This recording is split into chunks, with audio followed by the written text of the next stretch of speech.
Vale Center parla la commessa di Mestre che si è offerta come ostaggio al posto della collega. All'inizio sembrava uno scherzo, poi la paura, volevo proteggere Giorgia, per me è stato naturale offrirmi. Non c'è pace per Marcon. Nel pomeriggio l'allarme bomba dopo la telefonata anonima che avvertiva di un ordigno all'interno, evacuati clienti e dipendenti artificieri sul posto. È caccia ai banditi che a Vicenza hanno massacrato di botte un Orafor 59enne per rapinarlo. I malviventi sono fuggiti con gioielli per 200.000 euro. Sfruttavano i migranti facendoli lavorare gratis senza alcuna formazione, ospitandoli in condizioni degradate. A Vigonza la squadra mobile sequestra una cooperativa, indagato il responsabile. Al grido di Ilaria Salis, libera subito e siamo antifascisti, una trentina di attivisti del centro sociale Rivolta occupa il consolato ungherese a Venezia, intervento della Digos.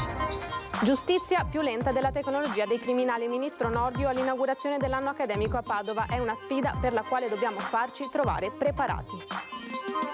A Sanremo un siparietto contro la violenza sulle donne, l'attacco social di Elena Cecchettina alla performance del cast di Mare Fuori, la replica di Amadeus, rispetto alla sua opinione, ma a me è piaciuto. Carnevale 2024 torna anche quest'anno su Antenna 3 la diretta della tradizionale sfilata dei carri allegorici di Treviso, appuntamento martedì grasso a partire dalle 14. Buonasera, bentrovate, edizione del Veneto dei telegiornali di Antenna 3. In apertura, come avete sentito, ritorniamo sull'assalto di mercoledì sera alla gioielleria di Marcone. Parla Federica, la commessa che si è offerta come ostaggio al posto della collega. L'ho fatto per protezione quando i banditi sono arrivati, ho pensato a uno scherzo di carnevale. Ci hanno puntato tutte le armi addosso, ci urlavano sulle orecchie. Ho visto la mia collega in difficoltà perché obiettivamente eravamo entrambi in difficoltà, però lei, non so, ha il senso di protezione, così. Lo chiamerei senso di protezione.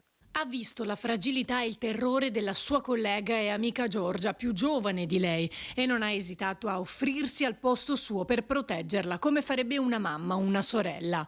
Eppure Federica, la commessa della gioielleria presa d'assalto mercoledì sera al Vale Center di Marcon, non ritiene eroico il gesto di essersi offerta come ostaggio al posto di Giorgia, anzi. Non me ne rendo conto perché mi è venuto spontaneo farlo, però tutti me lo stanno dicendo, forse è un gesto eroico, a questo punto prendo atto anch'io. Ho pensato alla Giorgia, devo dire la verità, quando io gli ho detto prenda me non lei, semplicemente vado sul personale, lui ha detto va bene, ha lasciato lei, ha preso me, siamo usciti, poi hanno caricato tutto, la rifurtiva sono montati in macchina loro e a me mi hanno lasciata lì in parcheggio libera, questo è, sì. Quando li hai visti andare via, come si è sentita? Boh, non lo so perché si parla di minuti, secondi, minuti, io ho detto se ne sono andati, mi sono girata e sono tornata senza correre, proprio tranquilla in negozio e lì poi c'era la mia collega, io tremavo ovviamente, lei era proprio in lacrime care, quindi l'ho abbracciata, insomma dopo c'è tutto il conforto umano che è giusto che ci sia tra colleghe. Felice e sollevata che eravamo vive, la mia preoccupazione era rimanere vive, sinceramente, per quello forse ero un po' lucida.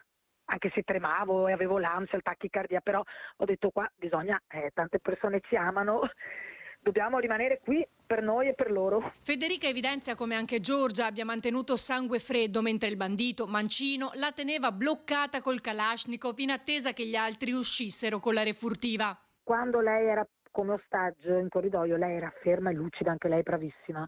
Una voce, quella di Federica, che denota una donna di tempra e carattere. Forse per questo ha saputo affrontare così lucidamente e con coraggio la situazione, che all'inizio però non credeva reale in una giornata come tante altre. Io e lei stavamo facendo proprio le vetrine insieme, proprio lì, la prima vetrina in entrata del negozio. Le vetrine. Ce li siamo trovati davanti, io pensavo fosse uno scherzo di carnevale. Hanno subito puntato le armi, si sono avventati su di noi, ma io ho detto, la gente è rimasta zitta, io ho detto, ma dai, è uno scherzo. E lì lui mi ha preso a me, proprio uno mi ha preso per il maglione, mi ha portato sulle vetrine e fa, non è uno scherzo, apra, e da lì basta. Poi abbiamo realizzato, insomma, tutte e due che era proprio una rapina armata. In negozio solo loro due, le uniche che hanno sentito parlare, anche se per poco, i banditi. 2 minuti che sono sembrati un'eternità. Ci sono sembrati un'eternità sicuramente, sì. Poi la fuga nel parcheggio esterno, la fine dell'incubo. Per Federica il suo gesto è stato naturale, ma in molti non la pensano così. Quando poi mi hanno sentito che stavo bene, tutti mi hanno detto: Madonna Federica, però io non avrei fatto così, io mi sarei fatta prendere il panico, io avrei pianto, a me mi sarebbe venuta una crisi isterica.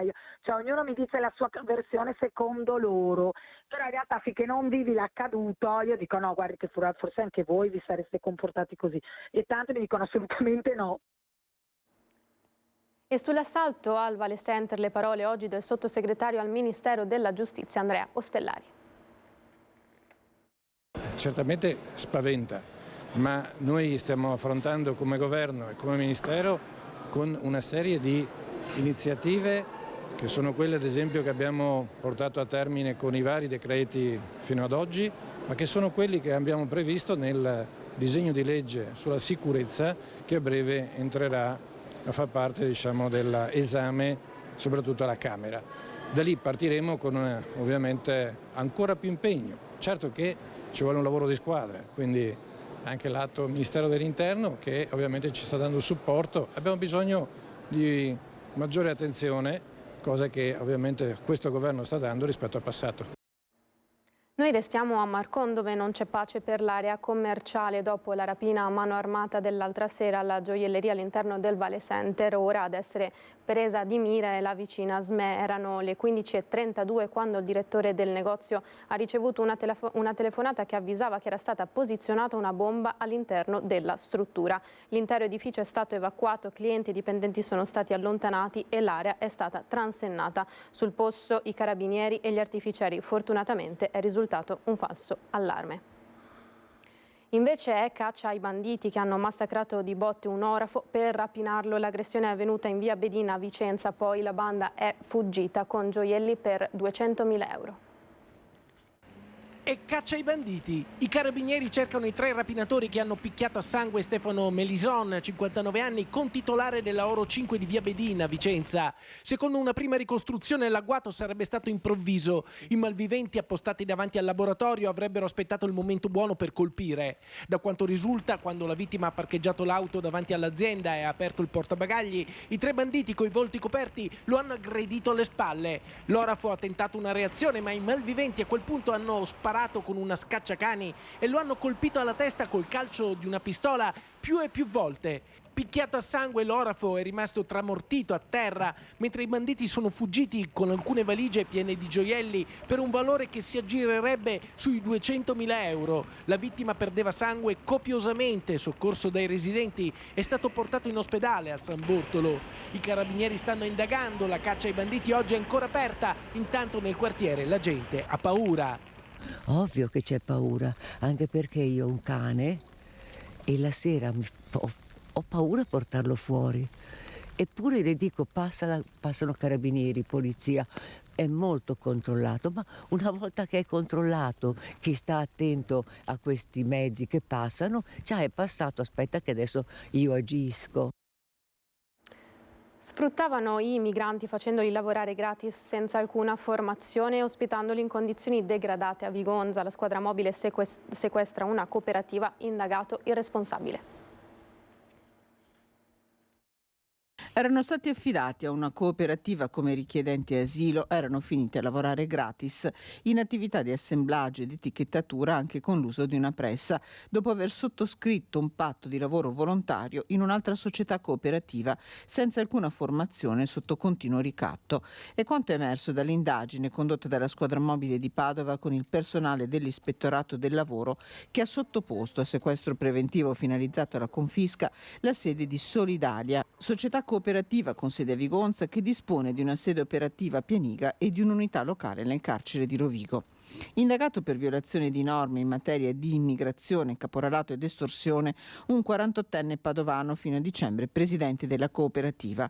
Un'indagine è partita dopo che la polizia aveva fermato un tunisino rientrato in Italia dopo una prima espulsione nel 2019 che risultava assunto nella cooperativa di Vigonza. 19 richiedenti asilo del Mali, del Burkina Faso, del Senegal, della Costa d'Avorio e della Guinea che hanno raccontato tutto alla polizia. venivano sfruttati, quindi messi come manovalanza in questo capannone, insomma in questo opificio con mansioni appunto di assemblaggio o di etichettatura, e man mano che poi le indagini e gli accertamenti sono proseguiti è emerso addirittura senza venire pagati, a costo zero, veniva prospettata addirittura il rischio di essere poi di non poter proseguire nel loro iter di richiedenti asilo, quindi di essere allontanati, perdere anche quelle che erano, diciamo, le prospettive di poter avere un permesso di soggiorno. Venivano anche raggirati o quantomeno ingannati, si faceva sottoscrivere una sorta di patto di formazione lavorativa, inclusione sociale. Negli alloggi riscontrate carenze igienico-sanitarie, violate anche le norme relative ai luoghi di lavoro. 3 cittadini del Mali che avevano chiesto il trasferimento erano stati convinti a restare, spiegando che era l'unica soluzione per rimanere in Italia. Dopo il sequestro preventivo, l'indagine va avanti. Visto il sistema che era stato, perché possiamo parlare proprio di vero e proprio sistema, non di un qualcosa di occasionale, stiamo verificando che non ci siano situazioni analoghe anche in altri contesti relativi appunto all'accoglienza. Ci spostiamo a Venezia, dove al grido di Ilaria Salis, libera subito e siamo antifascisti, una trentina di attivisti del centro sociale Rivolta occupa il consolato ungherese. Intervento della Digos. Libera subito, Ilaria libera, libera subito, Ilaria libera. Ore 9:30 una quarantina di attivisti del centro sociale Rivolta hanno occupato la sede del consolato ungherese a Piazzale Roma per sollecitare la liberazione di Ilaria Salis, la 39enne italiana detenuta in Ungheria dall'11 febbraio scorso con l'accusa di lesioni a 2 neonazisti. All'interno del consolato i partecipanti del Blitz hanno esposto uno striscione con la scritta Ilaria Salis libera subito. Vogliamo Ilaria libera subito e siamo qua per fare pressioni sul governo ungherese e sul governo italiano per parlare di questa questione, per riuscire a far vedere che ci sono persone che si attivano di fronte all'assenza totale del rispetto dei diritti umani in Europa, con la collaborazione del governo italiano a un governo come quello ungherese di estrema destra che sta tenendo da un anno in carcere una persona solo con l'accusa di essere antifascista. L'iniziativa si è svolta mentre il ministro della giustizia Carlo Nordio era in visita a Padova per l'inaugurazione dell'anno accademico. Appresa la notizia dell'occupazione del consolato da parte dei militanti del centro sociale, il ministro ha risposto. È un reato e quindi procederà la magistratura. Sulla vicenda Salis, Nordio ha ribadito successivamente: quello che ho detto ieri in Senato e alla Camera corrisponde a quello che sono le regole e le leggi che disciplinano la sovranità giurisdizionale dell'Ungheria e dell'Italia e non vi è quindi nessuna novità. E dopo il pestaggio denunciato nei giorni scorsi da parte di alcuni attivisti dell'associazione Catai in corso a Padova, il corteo antifascista tra le vie della città, la vedo collegata sotto la pioggia Valentina Visentin che insieme a Cristian Roque Allende lo sta seguendo. Buonasera Valentina. Sì, buonasera, lo vedete dietro di me il corteo, oltre un centinaio di persone, tante le associazioni che hanno preso parte per esprimere solidarietà agli attivisti dello spazio Catai che sono stati aggrediti qualche giorno fa, la notte tra l'1 e il 2 febbraio in via Barbarigo a Padova da un gruppo che hanno detto di essere di attivisti di estrema destra. I 5 attivisti di estrema sinistra invece sono stati picchiati, 3 di loro sono andati in ospedale e questa è la manifestazione che è stata organizzata per esprimere a loro la solidarietà. Oltre un centinaio di persone, dicevamo, ci sono tante associazioni, dai sindacati di base a Rifondazione Comunista, i Cobas, Ampi e tanti anche cittadini che appunto hanno voluto portare la propria solidarietà dopo questo pestaggio. Le indagini della Digos sono in corso per individuare i responsabili di questo pestaggio. Diciamo 5 i ragazzi feriti, 3 di loro sono andati in ospedale, uno ha riportato contusioni al volto, un altro invece un trauma cranico. Nonostante la pioggia, vedete, la partecipazione è stata importante. Il corteo è partito da Piazza Garibaldi, continuerà verso via Dante per arrivare in via Barbarigo, luogo dell'aggressione. dove appunto i ragazzi sono stati colpiti a calci e pugni, e poi gli interventi lungo il listone. Una giornata piuttosto movimentata a Padova, perché anche questa sera si è ricordata, espresso solidarietà e si è richiesta la liberazione e il ritorno in Italia di Ilaria Salis, così come si è chiesto a gran voce il cessate fuoco in Palestina, nella striscia di Gaza. Una protesta che fa eco a quella che c'è stata anche stamattina fuori dall'università in occasione dell'anno accademico. Dalla manifestazione di Padova è tutto, restituisco la linea allo studio. Grazie Valentina, e ringrazio anche Cristian Roque Allende che ha seguito la parte tecnica. Noi, come accennava Valentina, tra poco torneremo subito dopo la pubblicità a parlare dell'inaugurazione dell'anno accademico all'Università di Padova. Tra poco.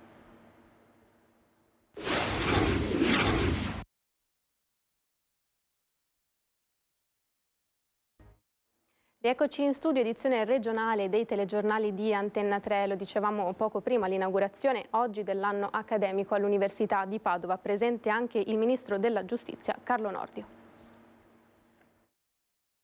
E sulla spinta del progresso, del sapere, dell'altissimo valore umano che innerva il nostro Ateneo, dichiaro aperto l'802esimo anno accademico dell'Università di Padova. La formula di rito che conclude l'intervento della rettrice Daniela Mapelli ha aperto la cerimonia di inaugurazione dell'anno accademico numero 802 dell'Università di Padova, un evento che si rinnova negli anni e nei secoli e che è sempre occasione di riflessione grazie alla partecipazione delle più alte autorità. Il tema della giustizia è stato al centro della giornata con l'intervento del guardasigilli Carlo Nordio, che torna nell'Ateneo che lo ha laureato in giurisprudenza. Il Ministro della Giustizia si è concentrato sulla sfida che la tecnologia lancia alla legge. Sequestrare un telefonino non significa sequestrare le conversazioni tra Tizio e Caio, significa sequestrare una vita, dalla cartella clinica alla denuncia dei redditi. Tutte queste possono anche essere non soltanto conosciute, magari in modo illegale, ma possono addirittura essere manipolate. In tutto questo la giustizia, o meglio il legislatore, rischia di arrivare in ritardo. Ed è questo che noi dobbiamo fare come legislatori. Dobbiamo lavorare di fantasia per capire dove possono arrivare, attraverso l'evoluzione tecnologica, i comportamenti dei criminali. L'Università di Padova conta attualmente 72.530 studenti, le immatricolazioni sono sopra quota 23.000 con un aumento negli ultimi 5 anni del 17%, ma la sfida futura dell'università è quella rispetto alla denatalità, ha detto la rettrice Mapelli. È difficile assumersi la responsabilità, ma secondo me chi alla guida ci deve pensare. La denatalità è un processo inesorabile, in questo momento noi non possiamo bloccarla. Nei prossimi 10 anni noi sappiamo che all'università, se le iscrizioni sono quelle attuali, ci saranno circa 200.000 studenti e studentesse. La rettrice ha poi parlato del divario uomo-donna da colmare soprattutto nelle discipline tecnologiche, un lungo discorso che ha visto affrontare il tema della parità di genere e all'interno dell'università il ruolo fondamentale della cultura e dell'educazione. Gaudeamus igitur, iuven est un sumus, gaudeamus igitur. Alla fine il momento della goliardia con la consegna della gallina e il siparietto divertente tra la rettrice e il ministro Nordio, che ha cantato il Gaudeamus Igitur, inno della goliardia e dell'Università di Padova. Ce l'ha? Questa gallina è più vivace di quella degli Sì, sì, infatti. No. Vuoi provare a tenerla? No. Noi rimaniamo a Padova ad una settimana dalla laurea alla memoria. La vicenda di Giulia Cecchettin torna sul palco dell'Università di Padova, citata dalla rappresentante degli studenti. Intanto la sorella Elena Cecchettin ha polemizzato con l'intervento sulla violenza di genere proposto sul palco di Sanremo ieri sera. Le frasi ascoltate ieri su quel palco sono roba da baci perugine e soprattutto sono frasi sull'amore, ma l'amore non ha nulla a che vedere con la violenza maschile contro le donne. Elena Cecchettin ha criticato duramente l'intervento del cast di Mare Fuori dal palco di Sanremo sul tema della violenza contro le donne. La sorella di Giulia condivide il post della scrittrice Carlotta Vagnoli, che ha definito l'intervento dal palco dell'Ariston degli attori di Mare Fuori come un siparietto intriso di pink washing. Non è tardata ad arrivare la risposta di Amadeus. Esprimo il massimo dolore per quello che è accaduto a Elena Cecchettin e alla sua famiglia e rispetto il suo parere, ma secondo me l'intervento di Mare Fuori è stato bello. Non sarà invitata sul palco e non la chiamerò. Chiami qualcuno quando ti devi scusare, ma non quando non ti devi scusare, ha aggiunto il conduttore del festival. Esattamente una settimana fa Elena Cecchettin aveva parlato dall'aula magna dell'Università di Padova per il conferimento alla laurea alla memoria di sua sorella. Durante l'inaugurazione dell'anno accademico, la rappresentante degli studenti, Emma Ruzzon, ha voluto ricordare le parole di Elena del padre Gino, rivolgendo un monito alle istituzioni che ancora non hanno messo in campo azioni concrete. Serve il coraggio di riconoscere il proprio ruolo di formazione di cittadini prima che di lavoratori specializzati. Alle istituzioni e alla politica all'ascolto dico: ci tocca constatare con grande rammarico che è stato deciso di ignorare il rumore delle piazze, ma dopo tutto questo dolore e dopo tutta questa rabbia non prendeteci in giro. Non si nasconda una colpevole inerzia dietro frasi di circostanza e superficiale interesse. Si cominci ad esempio rifinanziando a dovere i centri antiviolenza. Non vogliamo più doverci accompagnare una persona cara e sperare che ci sia abbastanza personale per poterla aiutare. Noi cambiamo decisamente argomento, parliamo di carnevale perché torna anche quest'anno su Antenna 3 la diretta della tradizionale sfilata dei carri allegorici di Treviso, appuntamento martedì grasso a partire dalle 14.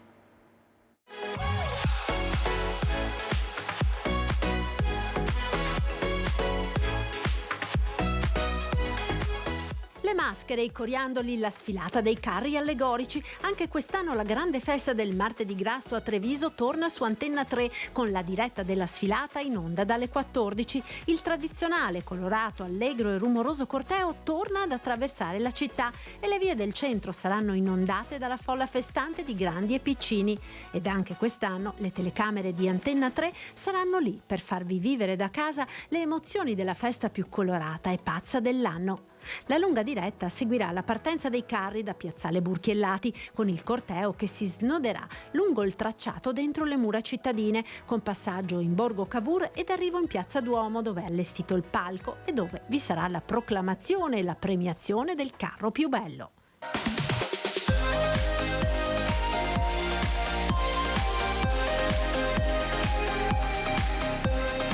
Sarà il gruppo folcloristico trevigiano a fare gli onori di casa con il primo carro, con il re Carnevale, la regina e la sua corte. Seguiranno gli altri carri mascherati, 17 in tutto, e come sempre ci saranno temi cari ai bambini con personaggi di fiabe e cartoni animati, ma non mancheranno i riferimenti all'attualità, dai temi dell'ambiente alle tradizionali beffe dei mali che affliggono la politica del mondo d'oggi. Cornice migliaia di persone, adulti e bambini, con le maschere più colorate tra lanci di coriandoli, rigorosamente plastic free e stelle filanti. E per chi non sarà presente, la festa arriverà nelle case con la lunga diretta su Antenna 3. Appuntamento dunque martedì grasso a partire dalle 14 con il Carnevale di Treviso. Per questa edizione è tutto, ora al meteo. Grazie per essere stati con noi, una buona serata, arrivederci.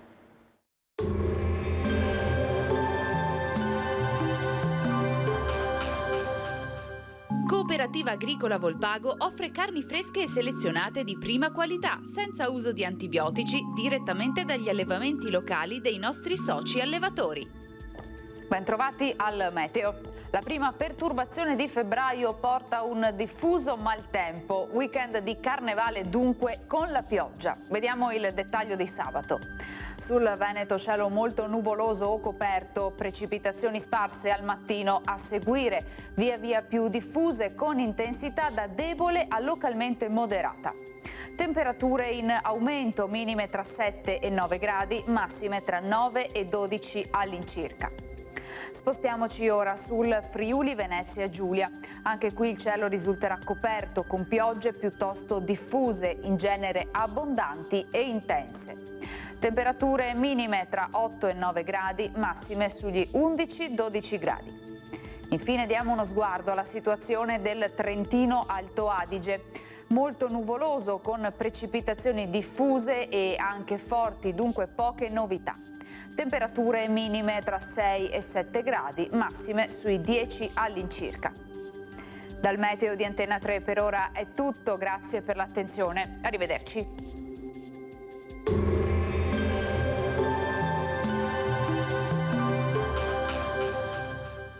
Cooperativa Agricola Volpago offre carni fresche e selezionate di prima qualità, senza uso di antibiotici, direttamente dagli allevamenti locali dei nostri soci allevatori.